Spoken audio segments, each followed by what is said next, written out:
വെള്ളാപ്പള്ളി നടേശൻ സാമൂഹ്യ വിഷയങ്ങളെക്കുറിച്ച് എഴുതിയാൽ ഒരെത്തും പിടിയും കിട്ടത്തില്ല. കൊന്ന് കൊല വിളിച്ച് വാരി തേച്ച് ഒട്ടിച്ച് പല വഴിക്ക് പോക്കളയും. കൊലച്ചോറ് കൊലച്ചിരിയാണ്, കൊല മാസാണ്, ഒരു രക്ഷയില്ല. ഇന്ന് കേരള കൗമുദി പത്രത്തിൽ ഒരു ലേഖനമുണ്ട് എഡിറ്റോറിയൽ പേജിൽ. KSEB കേരളത്തിൻ്റെ ശാപമോ, എത്ര എത്ര പരിതാപകരമായിട്ടാണ് വാക്ക് വെച്ചാണ്, ശാപമാണ് എന്നുള്ളതാണ് പറഞ്ഞിരിക്കുന്നത്. യോഗനാഥം എന്ന SNDPയുടെ മാസികയുടെ ലീഡ് ആർട്ടിക്കിളായി വന്ന അതിനെ എടുത്ത് കൊടുത്തതാണ് ഇവിടെ. വളരെ കൃത്യമായി പറയുന്ന ഒരു കാര്യം, KSEB വലിയ നഷ്ടത്തിലോടുന്നു, വൈദ്യുതി പ്രതിസന്ധി KSEB ഉണ്ടാക്കുന്നതാണ് എന്നാണ് വെള്ളാപ്പള്ളിയുടെ ആരോപണം. ഇതേ ആരോപണം ഡോക്ടർ ബി അശോകും മുമ്പ് വച്ചിരുന്നു. ഡോക്ടർ ബി അശോക് അവിടെ ചെയർമാനായിരുന്നു KSEBയുടെ. ഇപ്പോഴും വളരെ ഡൈനാമിക്കായിട്ടുള്ള രാജമാണിക്യം IAS ആണ് ചെയർമാൻ. ബിജു പ്രഭാർ, അവിടെ ഇരുന്ന ചെയർമാന്മാരായിട്ട് വരുന്നവരെല്ലാം വളരെ ഡൈനാമിക്കായിട്ടുള്ള ആളുകളാണ്. പക്ഷെ അവരെ കൃത്യമായി അവർക്ക് കാര്യങ്ങൾ ചെയ്തു പോകാൻ പറ്റുമോ എന്നുള്ളതാണ് രണ്ടാമത്തെ ചോദ്യം. 44 നദികളും ധാരാളം പുഴകളും തോടുകളും ആറുകളും കുളങ്ങളും ഒക്കെ ഉള്ള കേരളത്തിൽ, ഇത്രയും മഴ കിട്ടുന്ന നാട്ടിൽ നമുക്ക് 17% വൈദ്യുതി മാത്രമേ ഉൽപ്പാദിപ്പിക്കാൻ കഴിയുന്നുള്ളൂ. 17 3 20 പോയിട്ട് 83% വൈദ്യുതിയും നമുക്ക് പുറത്തുനിന്ന് വാങ്ങേണ്ടി വരുന്നു എന്ന് പറയുന്നത് നമ്മുടെ ഒരു വികലമായ വൈദ്യുതി നയത്തിൻ്റെ ഭാഗമല്ലേ എന്നുള്ള വെള്ളാപ്പള്ളിയുടെ ചോദ്യം കേരള സമൂഹം ചർച്ച ചെയ്യേണ്ടത് തന്നെയാണ്. അങ്ങനെ ഒരുപക്ഷെ മറ്റ് സംസ്ഥാനങ്ങൾ വൈദ്യുതി, പ്രത്യേകിച്ച് സ്വകാര്യ കമ്പനികളാണ് എല്ലാം, നമ്മുടെ അദാനി ഉൾപ്പെടെയുള്ള സ്വകാര്യ കമ്പനികളാണ്. ആ സ്വകാര്യ കമ്പനികൾ വൈദ്യുതി ഉൽപ്പാദിപ്പിക്കാതിരുന്നുവെങ്കിൽ അവിടുത്തെ ഗവൺമെൻറ്റുകളെല്ലാം സ്വകാര്യ മേഖലയെ പ്രോത്സാഹിപ്പിക്കില്ല എന്ന് പറഞ്ഞ് വൈദ്യുതി ഉൽപ്പാദിപ്പിക്കാതിരുന്നെങ്കിൽ നമ്മൾ ഇരുട്ടിൽ കിടന്നുറങ്ങുമായിരുന്നു. അപ്പോൾ നമുക്ക് കേരളത്തിൽ ഉൽപ്പാദിപ്പിക്കാൻ സ്വകാര്യ മേഖല വേണ്ട, മറ്റ് സംസ്ഥാനങ്ങളിലെ സ്വകാര്യ മേഖല ഉൽപ്പാദിപ്പിക്കുന്നത് നമ്മൾ കാശ് കൊടുത്ത് വാങ്ങിച്ചോളാം എന്നുള്ള മറ്റൊരു മുടന്തൻ ന്യായമാണ് പറയുന്നതെന്നാണ് വെള്ളാപ്പള്ളി നടേശൻ്റെ ആരോപണം. അതുപോലെ തന്നെ ലേഖനത്തിൽ അദ്ദേഹം 1971 കമ്മീഷൻ ചെയ്ത ഇടുക്കിയുടെ വിഹിതമാണ് ഉൽപ്പാദിപ്പിക്കുന്നതിൽ പകുതിയും, ജലസമൃദ്ധമായ സംസ്ഥാനത്ത് ദീർഘവീക്ഷണത്തിലുള്ള ഒരു സമീപനമോ ഒരു മാർഗരേഖയോ നയമോ ഒരു ഇലക്ട്രിസിറ്റി നയമോ ഇതുവരെ ഉണ്ടായിട്ടില്ല. 50 വയസ്സ് പിന്നിട്ട് ഇടുക്കി പദ്ധതി വെല്ലാൻ ഒരു വലിയ പദ്ധതിയോ ചെറിയ പദ്ധതികളുടെ ശൃംഖല സൃഷ്ടിക്കുവാനോ കേരളത്തിന് ഇതുവരെ കഴിഞ്ഞിട്ടില്ല. 780 മെഗാവാട്ട് ശേഷിയുള്ള ഇടുക്കി പദ്ധതിയുടെ തുടർച്ചയായി 800 മെഗാവാട്ടിൻ്റെ പുതിയ പദ്ധതിക്ക് രൂപരേഖയായിട്ടും പ്രാഥമിക അംഗീകാരം പോലും നൽകിയിട്ടില്ല എന്നുള്ളതാണ്. സപ്തതിയിലെത്തിയിട്ടും ഊർജ്ജ കാര്യത്തിൽ കേരളം സ്വയം പര്യാപ്തമാകാതെ തുടരുകയാണ്. അയൽ സംസ്ഥാനങ്ങളിലെ ആകട്ടെ ഇക്കാര്യത്തിൽ വലിയ നേട്ടങ്ങളും ഉണ്ടാക്കിയിരിക്കുകയാണ്. ആ ലേഖനത്തിൽ തന്നെ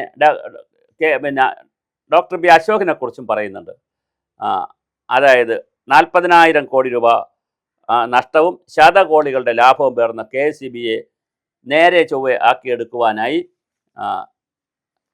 ശ്രമിച്ച ഡോക്ടർ ബി അശോക് എന്ന ചെയർമാനെ എന്ന മുതിർന്ന IAS ഉദ്യോഗസ്ഥൻ്റെ കഥ നമുക്കെല്ലാം അറിയാം. എന്തായാലും ഊർജ്ജ കാര്യത്തിൽ കേരളത്തെ ദുരവസ്ഥയിലെത്തിച്ചത് ഈ യൂണിയൻ നേതാക്കൾക്കും അവരെ നിയന്ത്രിക്കുന്ന കഴിയാത്ത ഭരണ നേതൃത്വത്തിനും പങ്കുണ്ട് എന്നാണ് ശക്തമായി വെള്ളാപ്പള്ളി നടേശൻ ആക്ഷേപം ഉന്നയിക്കുന്നത്. കമ്പനിയായി മാറ്റിയ KSEBക്ക് യൂണിയൻകാർ, പ്രത്യേകിച്ച് ഓഫീസർമാരുടെ യൂണിയൻകാർ അംഗീകരിക്കാത്ത ഒരു പരിപാടിയും അവിടെ നടക്കത്തില്ല. മറ്റ് സംസ്ഥാനങ്ങളിൽ നടപ്പിലാക്കിയ സ്മാർട്ട് മീറ്റർ പദ്ധതി ഇപ്പോഴും നമ്മുടെ ഗാർഹിക ഉപഭോക്താക്കളിലേക്ക് എത്തിയിട്ടില്ല എന്നുള്ളത് വളരെ ഗൗരവമുള്ള കാര്യമാണ്. നേതാക്കളുടെ എതിർപ്പ് തന്നെയാണ്, ജീവനക്കാരുടെ സംഘടനകളുടെ എതിർപ്പ് തന്നെയാണ് ഇതിനുള്ള പ്രധാന കാരണം. അതുപോലെ തന്നെ KSEB യൂണിയൻകാരുടെ കൊമ്പൊടിച്ചുകൊണ്ടല്ലാതെ ഈ പ്രശ്നങ്ങളൊന്നും പരിഹരിക്കാനാവില്ല എന്നാണ്.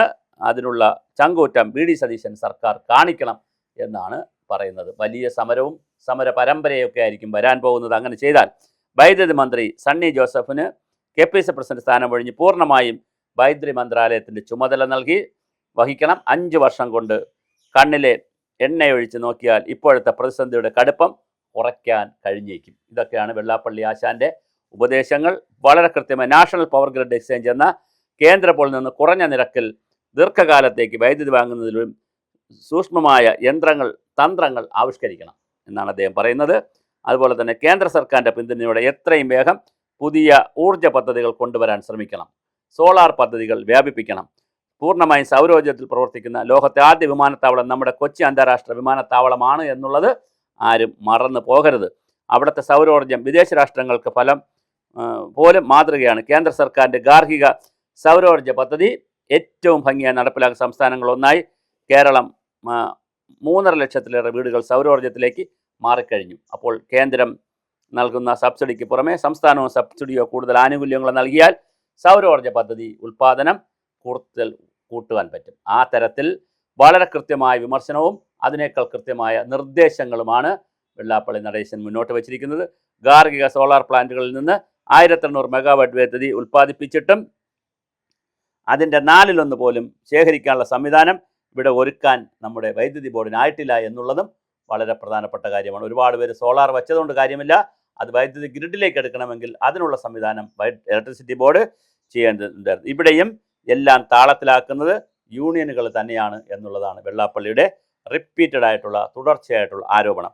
എന്തായാലും ഭരണപക്ഷം കൊണ്ടുവരുന്ന ഏത് പദ്ധതികളെയും പ്രതിപക്ഷം പല്ലും നഖവും എതിർക്കുക എന്നതാണ് നമ്മുടെ പതിവ് ശൈലി. വൈദ്യുതിയുടെ കാര്യത്തിൽ ഈ രീതി ഉപേക്ഷിക്കാനുള്ള സന്മനസ് പ്രതിപക്ഷ കക്ഷികൾ കാണിക്കണം. പ്രത്യേകിച്ച് പിണറായി വിജയനോടാണ് ഈ ആവശ്യം. പ്രതിപക്ഷത്തെ വിശ്വാസത്തിലെടുത്ത് അവരുടെ കാര്യങ്ങൾ ധരിപ്പിച്ച് മുന്നോട്ട് പോകാനുള്ള സൗമ്യതയും നയതന്ത്രജ്ഞതയും സർക്കാരും കാണിക്കേണ്ടതാണ്, അനുവർത്തിക്കേണ്ടതാണ്. സൗരോർജ്ജ സാധ്യതകളും അതുപോലെ തന്നെ മറ്റ് ഊർജ സ്രോതസ്സുകളുടെ സാധ്യതകളുമെല്ലാം പ്രയോജനപ്പെടുത്തി കച്ചി രാഷ്ട്രീയത്തിന് അതീതമായി കേരളത്തിൻ്റെ ഊർജ്ജ സ്രോതസ്സിൻ്റെ ഒരു ഊർജ്ജ സുരക്ഷ നേടുന്നതിനുള്ള പ്രവർത്തനങ്ങളുടെ ഒരുപാട് നിർദ്ദേശങ്ങളാണ് വെള്ളാപ്പള്ളി നടേശൻ മുന്നോട്ട് വെച്ചിട്ടുള്ളത്. എന്തായാലും അദ്ദേഹത്തിനെ കേൾക്കാം. കാരണം അദ്ദേഹം വളരെ കൃത്യമായി യോഗനാഥ, അത് ലക്ഷക്കണക്കിന് ആളുകൾ വായിക്കുന്ന മാഗസിനാണ്. യോഗനാഥത്തിലൂടെയും അതുപോലെ വളരെ പ്രധാനപ്പെട്ട ഒരു മുഖ്യധാര പത്രത്തിലൂടെയുമാണ് അദ്ദേഹം റെസ്പോണ്ട് ചെയ്തിരിക്കുന്നത്. അതുകൊണ്ട് നമുക്ക് അദ്ദേഹത്തെ കേൾക്കാം. എന്തായാലും കക്ഷി രാഷ്ട്രീയത്തിന് അതീതമായുള്ള ഒത്തൊരുമ ഈ വിഷയത്തിൽ ആവശ്യമാണെന്ന് പറഞ്ഞുകൊണ്ടാണ് വെള്ളാപ്പള്ളിയുടെ കുറിപ്പ് അവസാനിക്കുന്നത്.